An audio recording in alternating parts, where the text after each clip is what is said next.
So going back to like investing in yourself, what are some ways like young entrepreneurs can invest in themselves?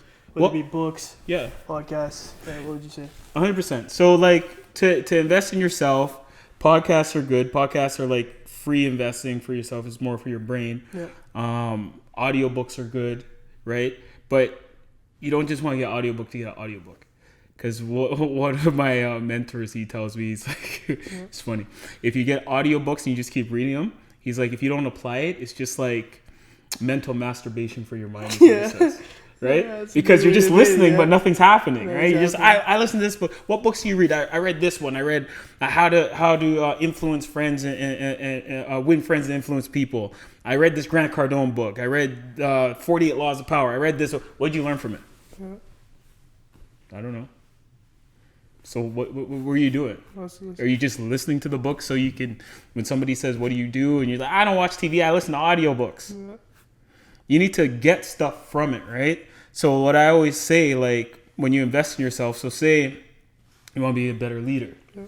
So get an audiobook that teaches you about leadership and actually listen to it and then apply it, right? If you listen to it and then listen to the next book, you didn't apply anything.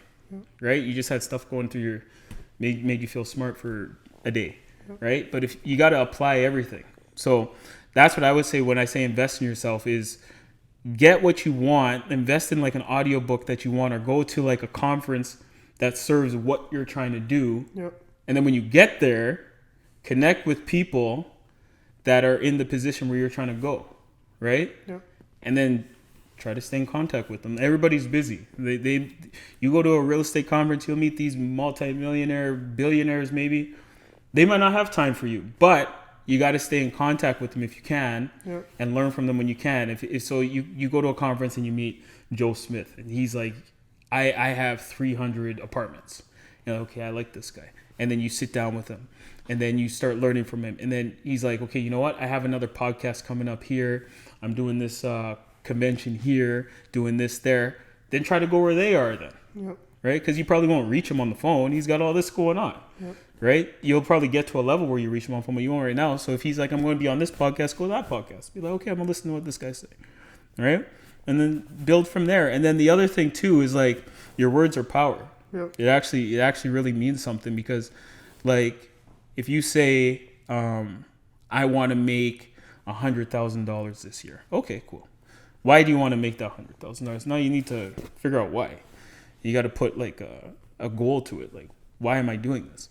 And then once you figure that out, now you got to start believing it. Like, so have a goal book. Write it in your goal book all the time.